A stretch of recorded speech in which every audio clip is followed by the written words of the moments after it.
Hello my dear student, welcome back to my YouTube channel Subhash study centre.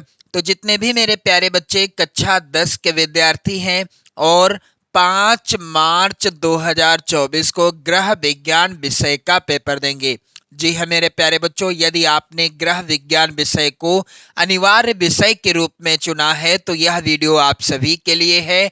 गृह विज्ञान विषय का पेपर 5 मार्च 2024 को है और मैं लेकर के आ चुका हूं आपकी गृह विज्ञान विषय के लिए गृह विज्ञान विषय का ऐसा मॉडल पेपर जहां से आपकी बोर्ड परीक्षा में प्रश्न 100% आएंगे। सबसे पहले मैं आपको बता देना चाहता हूं कि गृह विज्ञान में प्रश्न कुछ तो याद करने होते हैं और अधिकांश प्रश्नों को और उनका उत्तर हमको क्या करना होता है, अधिकांश प्रश्नों का उत्तर हमको याद नहीं करना होता बल्कि समझना होता है।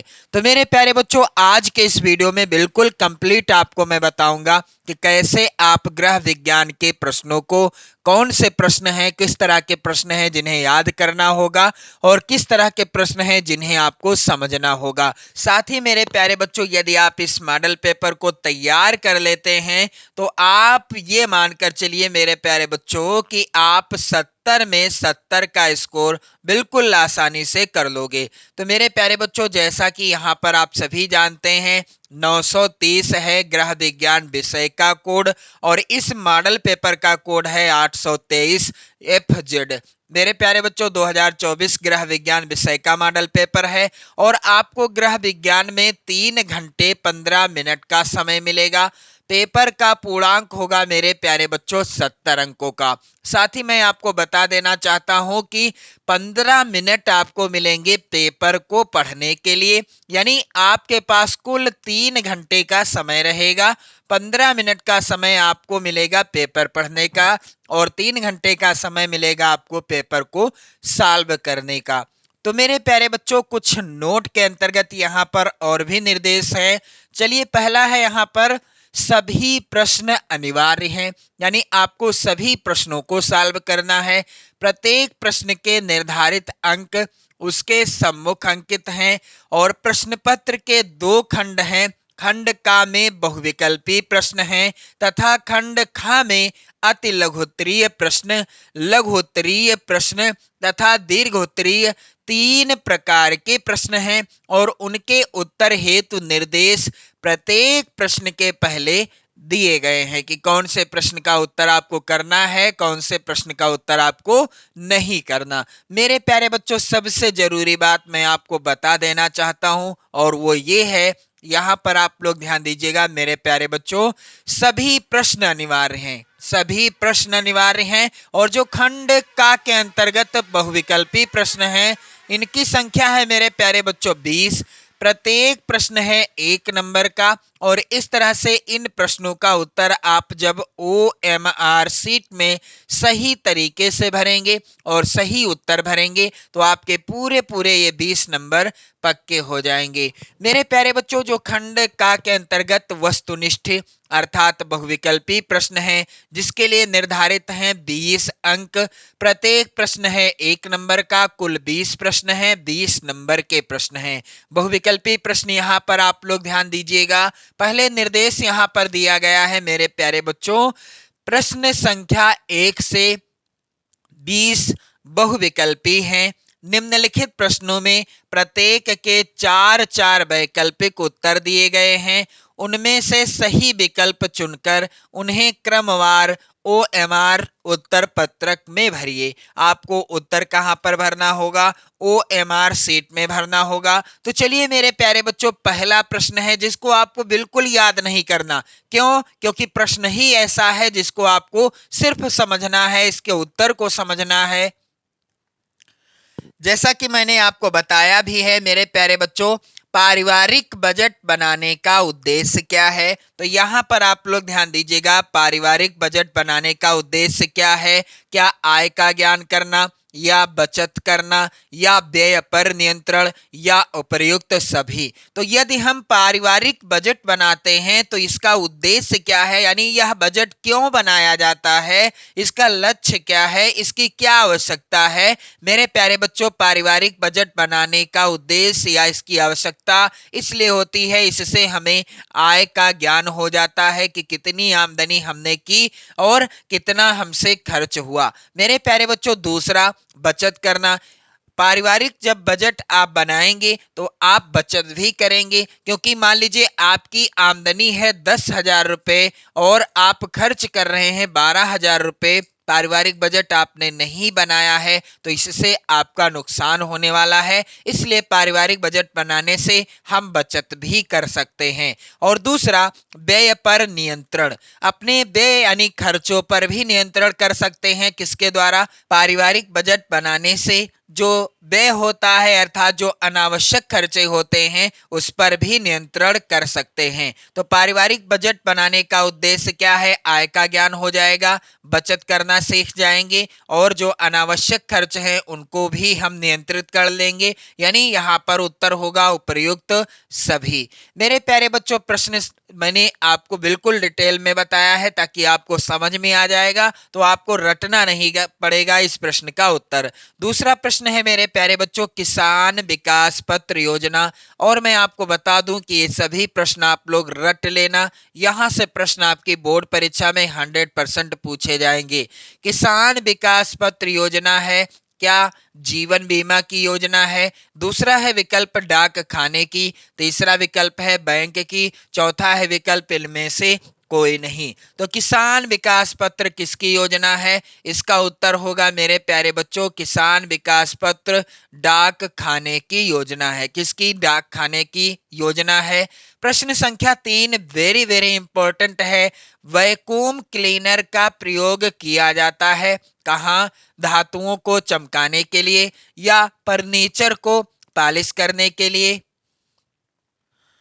बर्तनों की सफाई के लिए या घर की सफाई के लिए। तो वैक्यूम क्लीनर का प्रयोग किस लिए किया जाता है मेरे प्यारे बच्चों? इस प्रश्न का उत्तर हो जाएगा घर की सफाई के लिए। प्रश्न यहाँ पर चौथा है, सजावट का अर्थ क्या है? तो यहाँ पर आप लोग ध्यान देंगे, पहला है विकल्प चित्रों से घर को सजाना। दूसरा विकल्प है पर्दे लगाना। तीसरा विकल्प है फूलों से घर सजाना और चौथा विकल्प है घर सुव्यवस्थित करना। तो आपने जब इस प्रश्न के विकल्पों को देखा तो आपको अच्छे से समझ में आ गया होगा कि सजावट का अर्थ क्या है। क्या हम सिर्फ घर में चित्र लगा दें उसे ही सजावट कहते हैं, या घर में पर्दे लगा दें अच्छे अच्छे, क्या उसको सजावट कहते हैं, या फूलों से घर को सजा दें, क्या उसे सजावट कहा जाता है, या फिर घर को सुव्यवस्थित कर लिया जाए, क्या उसको सजावट कहा जाता है? तो आपको समझ में आ गया होगा कि यदि हम घर को सुव्यवस्थित रखते हैं, जो चीज जहां रखी जानी चाहिए वहां रखते हैं, जो चीजें जहां पर यथा स्थान पर रखते हैं, यथा स्थान पर उनकी साफ सफाई का भी विशेष ध्यान देते हैं, उसी का ही अर्थ क्या है? सजावट। मेरे प्यारे बच्चों, अगला प्रश्न वेरी इंपॉर्टेंट है आपकी बोर्ड परीक्षा 2024 के लिए। जल का रासायनिक सूत्र क्या है? पहला है विकल्प CO, दूसरा विकल्प है HO, तीसरा विकल्प है H2O2, चौथा है विकल्प H2O। तो H2O किसका रासायनिक सूत्र है? जल का रासायनिक सूत्र है। मेरे प्यारे बच्चों, प्रश्न संख्या 6 है यहाँ पर, हैजा किस जीवाणु के द्वारा फैलता है? तो यहाँ पर आप देखेंगे पहला विकल्प बैसिलरी, दूसरा विकल्प टाइफी, तीसरा विकल्प टिटैनी, चौथा विकल्प विब्रियो कालेरा। तो यहाँ पर आप लोग ध्यान देंगे, हैजा जो है यह विब्रियो कालेरा नामक जीवाणु के द्वारा फैलता है। प्रश्न संख्या 7 है मेरे प्यारे बच्चों, विश्व पर्यावरण दिवस कब मनाया जाता है? पहला है विकल्प 5 जून को, दूसरा विकल्प है 12 जून को, तीसरा विकल्प है 1 जून को और चौथा विकल्प है 18 जून को। तो विश्व पर्यावरण दिवस कब मनाया जाता है? इस प्रश्न का उत्तर क्या होगा? विश्व पर्यावरण दिवस मेरे प्यारे बच्चों मनाया जाता है प्रत्येक वर्ष 5 जून को। और यह एक ऐसा प्रश्न है जो सामाजिक विज्ञान विषय में भी पूछा जाता है। तो मेरे प्यारे बच्चों, बीसीजी का टीका जो कि प्रश्न संख्या 8 है, बीसीजी का टीका किस रोग में लगाया जाता है? पहला है विकल्प हैजा, दूसरा विकल्प है कुकुर खांसी, तीसरा विकल्प है टिटनेस और चौथा विकल्प है क्षय रोग। तो बीसीजी का टीका लगाया जाता है क्षय रोग में, जिसे टीबी भी कहते हैं। क्षय रोग अर्थात टीबी में या तपेदिक भी कहते हैं। इस रोग में बीसीजी का टीका लगाया जाता है। मेरे प्यारे बच्चों, प्रश्न संख्या 9 है यहाँ पर मोस्ट इंपॉर्टेंट, और इसको तो आपको रटना ही नहीं है। कपड़ा काटने से पूर्व की जाने वाली क्रिया क्या है? यहाँ पर पहला है विकल्प कपड़े का सिंक करना, दूसरा है इस्त्री करना और तीसरा विकल्प है मिल्टन चाक से निशान लगाना, चौथा इनमें से सभी। तो कपड़ा काटने से पूर्व की जाने वाली क्रिया क्या है? कपड़े का सिंक करना, ये भी सही है। कपड़े को इस्त्री करना, ये भी सही है। मिल्टन चाक से निशान लगाना, ये विकल्प भी सही है। यानी इनमें से सभी, ये क्रियाएं सभी क्रियाएं हैं कपड़ा काटने से पूर्व। सही उत्तर होगा इनमें से सभी। प्रश्न संख्या 10 है मेरे प्यारे बच्चों, नील का प्रयोग किन वस्त्रों के लिए किया जाता है? पहला है विकल्प ऊनी वस्त्र के लिए या रंगीन वस्त्र के लिए या सफेद सूती वस्त्र के लिए या रेशमी वस्त्र के लिए। तो आप सभी जानते हैं कि नील का प्रयोग हम करते हैं किन वस्त्रों के लिए? जो सफेद सूती वस्त्र होते हैं उन पर हम नील का प्रयोग करते हैं। मेरे प्यारे बच्चों, प्रश्न संख्या 11 है यहाँ पर, वेरी इंपॉर्टेंट आपकी बोर्ड परीक्षा 2024 के लिए। आधुनिक प्रकार का ईंधन कौन सा है? पहला है विकल्प कोयला, दूसरा विकल्प है लकड़ी, तीसरा विकल्प है कोयले से बनी गुठलियां, चौथा है विकल्प गैस। तो आधुनिक प्रकार का ईंधन कौन सा है मेरे प्यारे बच्चों? इस प्रश्न का उत्तर हो जाएगा आधुनिक प्रकार का ईंधन है गैस। प्रश्न संख्या 12 है, विटामिन डी की कमी से बच्चों में कौन सा रोग हो जाता है? तो मेरे प्यारे बच्चों, पहला है यहाँ पर विकल्प खुजली, दूसरा विकल्प है रिकेट्स, तीसरा विकल्प है पेचिस, चौथा विकल्प है रतौंधी। तो विटामिन डी की कमी से बच्चों में कौन सा रोग हो जाता है? यहाँ पर इस प्रश्न का उत्तर हो जाएगा रतौंधी। मेरे प्यारे बच्चों, प्रश्न संख्या यहाँ पर 13 है, विटामिन सी का उत्तम स्रोत क्या है? तो मेरे प्यारे बच्चों, यहाँ पर आप देखेंगे पहला है विकल्प चावल, दूसरा विकल्प है केला, तीसरा है विकल्प आंवला और चौथा विकल्प है दूध।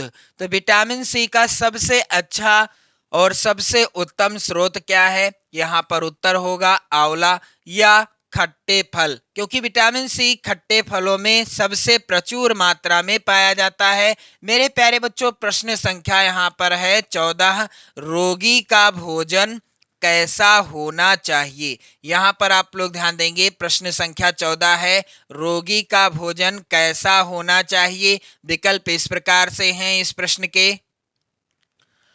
पहला है विकल्प गरिष्ठ, दूसरा विकल्प है चटपटा, तीसरा विकल्प है सुपाच्य और चौथा है विकल्प बिना पका। तो रोगी का भोजन कैसा होना चाहिए? रोगी का भोजन ऐसा होना चाहिए जिसे वह आसानी से पचा सके। मेरे प्यारे बच्चों, सुपाच्य होना चाहिए भोजन रोगी का। मेरे प्यारे बच्चों, प्रश्न संख्या 15 है, मानव शरीर में पसलियों की संख्या कितनी होती है? यहाँ पर पहला है विकल्प 30, दूसरा विकल्प है 20, तीसरा है विकल्प 24 और यहाँ पर चौथा विकल्प है 28। तो मानव के शरीर में पसलियों की संख्या कितनी होती है? यहाँ पर उत्तर हो जाएगा 24। प्रश्न संख्या 16 है, मोच की पहचान क्या है? यदि आपको मोच आ गई है या किसी को मोच आ गई है तो उसकी क्या पहचान होगी? पहला है विकल्प पीड़ा होना, दूसरा विकल्प सूजन होना, तीसरा विकल्प मांसपेशियों में खिंचाव, चौथा विकल्प इनमें से सभी। तो यदि आपको मोच आ गई है तो सबसे पहली बात पीड़ा होगी, पीड़ा अर्थात दर्द होगा। और दूसरा विकल्प सूजन होना, जहां पर मोच आ गई होगी वहां पर वह स्थान सूजन से युक्त होगा, यानी वह सूज जाएगा। और तीसरा विकल्प मांसपेशियों में खिंचाव भी होगा, यहाँ पर उत्तर है इनमें से सभी। प्रश्न संख्या 17 है मेरे प्यारे बच्चों, श्वसन क्रिया में रक्त का शुद्धिकरण किस गैस के द्वारा होता है? तो पहला है विकल्प हाइड्रोजन, दूसरा विकल्प है नाइट्रोजन, तीसरा विकल्प है ऑक्सीजन, चौथा है विकल्प कार्बन डाइऑक्साइड। श्वसन क्रिया में रक्त का शुद्धिकरण किस गैस के द्वारा होता है? मेरे प्यारे बच्चों, इसका उत्तर हो जाएगा ऑक्सीजन। प्रश्न संख्या 18 है, बर्फ की टोपी का प्रयोग हम करते हैं, किस लिए करते हैं? पहला है विकल्प ठंड से बचने के लिए, दूसरा विकल्प है ठंडी सेंक देने के लिए, और तीसरा है विकल्प घर से बाहर निकलते समय, या इनमें से सभी के लिए। तो बर्फ की टोपी का प्रयोग कब किया जाता है? ठंडी सेंक देने के लिए बर्फ की टोपी का प्रयोग किया जाता है। प्रश्न संख्या 19 है मेरे प्यारे बच्चों, एक सामान्य स्वस्थ व्यक्ति का तापक्रम कितना होता है? तो यहाँ पर आप लोग ध्यान देंगे, पहला है विकल्प 94 डिग्री फ़ारेनहाइट, दूसरा विकल्प है 96 डिग्री फ़ारेनहाइट, तीसरा है विकल्प मेरे प्यारे बच्चों 98.4 डिग्री फ़ारेनहाइट, या चौथा विकल्प 98 डिग्री फ़ारेनहाइट। तो एक सामान्य स्वस्थ व्यक्ति का तापक्रम कितना होता है? इस प्रश्न का उत्तर होगा 98.4 डिग्री फ़ारेनहाइट। प्रश्न संख्या 20 वेरी इंपॉर्टेंट, स्ट्रेचर का प्रयोग कब किया जाता है? मेरे प्यारे बच्चों, पहला है विकल्प खेलने के लिए, दूसरा विकल्प है घूमने के लिए, तीसरा है विकल्प रोगी को ले जाने के लिए, चौथा विकल्प है बाजार जाने के लिए। तो स्ट्रेचर का प्रयोग कब किया जाता है मेरे प्यारे बच्चों? इस प्रश्न का उत्तर क्या होगा? रोगी को ले जाने के लिए स्ट्रेचर का प्रयोग किया जाता है। अब मेरे प्यारे बच्चों, खंड खा के अंतर्गत वर्णनात्मक प्रश्न हैं, जिसमें सबसे पहले हैं अति लघुत्तरीय प्रश्न, और यहाँ पर निर्देश भी दिया गया है, और इन प्रश्नों का उत्तर देने पर आपको 2 अंक मिलेंगे, यानी प्रत्येक प्रश्न जो है 2 नंबर का है। प्रश्न संख्या 21 से 26 अति लघुत्तरीय हैं, प्रत्येक प्रश्न का उत्तर अधिकतम आपको 25 शब्दों के अंतर्गत देना है, जिसके लिए आप देख रहे हैं प्रत्येक प्रश्न 2 नंबर का है, और ये सभी प्रश्न आप लोग तैयार कर लेंगे क्योंकि ये सभी प्रश्न मोस्ट इंपॉर्टेंट हैं। चलिए, यहाँ पर 21 नंबर का प्रश्न है, जल की उपयोगिता लिखिए। दूसरा यानी 22 नंबर का प्रश्न है, ध्वनि प्रदूषण के 2 कारण बताइए। अगला वेरी इंपॉर्टेंट प्रश्न है मेरे प्यारे बच्चों, 1 मीटर कपड़े का दाम 56 रुपए है, तो 1.5 मीटर कपड़े का दाम बताइए। यहाँ पर आप लोग ध्यान दीजिएगा। अगला है प्रश्न संख्या 24, भोजन विषाक्त क्यों हो जाता है? आप सभी लोग इन प्रश्नों को रट लेना, ये सभी प्रश्न आपकी बोर्ड परीक्षा के लिए सबसे इंपॉर्टेंट हैं। प्रश्न संख्या यहाँ पर आप देखेंगे मेरे प्यारे बच्चों, प्रश्न संख्या है 24 के बाद 25, सिलाई किट की उपयोगिता लिखिए। प्रश्न संख्या 26 है मेरे प्यारे बच्चों, शरीर में कंकाल की क्या उपयोगिता है? तो आप लोग इस वीडियो को शेयर कर देना और इन सभी प्रश्नों को जरूर तैयार कर लेना। इसके बाद लघुत्तरीय प्रश्न जो कि इस प्रकार से हैं मेरे प्यारे बच्चों, और इसके लिए भी निर्देश दिया गया है। प्रश्न संख्या 27 से 31 तक लघुत्तरीय हैं, इनके उत्तर अधिकतम 50 शब्दों के अंतर्गत आपको लिखना है। तो यहाँ पर प्रश्न संख्या 27 है मेरे प्यारे बच्चों, मितव्ययिता का क्या अर्थ है? ग्रहणी मितव्ययिता में किस प्रकार सहायता कर सकती है। मेरे प्यारे बच्चों, इस प्रकार का प्रश्न आएगा, 4 अंक का, प्रत्येक प्रश्न होगा 4 नंबर का। अथवा में प्रश्न है, जीवन बीमा कराने से क्या लाभ है। यहाँ पर कराने होगा, आप लोग ध्यान देंगे, जीवन बीमा कराने से क्या लाभ है। प्रश्न संख्या 28 है, पेचिश और अतिसार में क्या अंतर है। वेरी वेरी इंपॉर्टेंट प्रश्न है मेरे प्यारे बच्चों। अथवा में प्रश्न है, चेचक के कारण लक्षण व रोग से बचने का उपायों का वर्णन कीजिए। रोग से बचने के उपायों का वर्णन कीजिए, यहाँ पर इस प्रकार से प्रश्न होगा।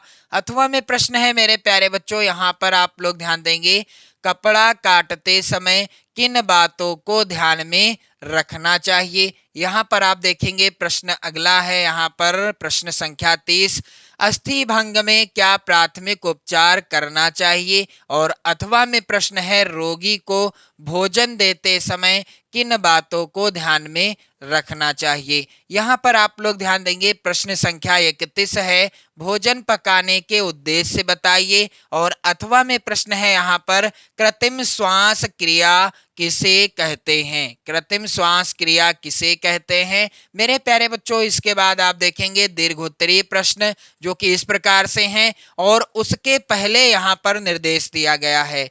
निर्देश क्या है मेरे प्यारे बच्चों, प्रश्न संख्या 32 से 34 तक दीर्घ उत्तरीय हैं। प्रश्न संख्या 32 व 33 के विकल्प दिए गए हैं। प्रत्येक प्रश्न के एक ही विकल्प का उत्तर लिखना है। प्रत्येक प्रश्न के उत्तर 100 शब्दों के अंतर्गत लिखिए। मेरे प्यारे बच्चों, 32 नंबर का प्रश्न है यहाँ पर, स्पंज से आप क्या समझते हैं। स्पंज करने की विधियों का वर्णन कीजिए। इस तरह का प्रश्न प्रत्येक प्रश्न होगा 6 नंबर का। अथवा में प्रश्न है मेरे प्यारे बच्चों, पर्यावरण प्रदूषण का क्या तात्पर्य है। प्रदूषण के कारण जनजीवन पर पड़ने वाले प्रभावों का वर्णन कीजिए। प्रश्न संख्या यहाँ पर 33 है, चिकनगुनिया क्या है, इसके लक्षण एवं उपचार लिखिए। और अथवा में प्रश्न है मेरे प्यारे बच्चों, क्षय रोग के कारण लक्षण एवं बचने के उपाय लिखिए। प्रश्न संख्या 34 है मेरे प्यारे बच्चों, यहाँ पर आप लोग ध्यान दीजिएगा, श्वसन क्रिया क्यों आवश्यक है।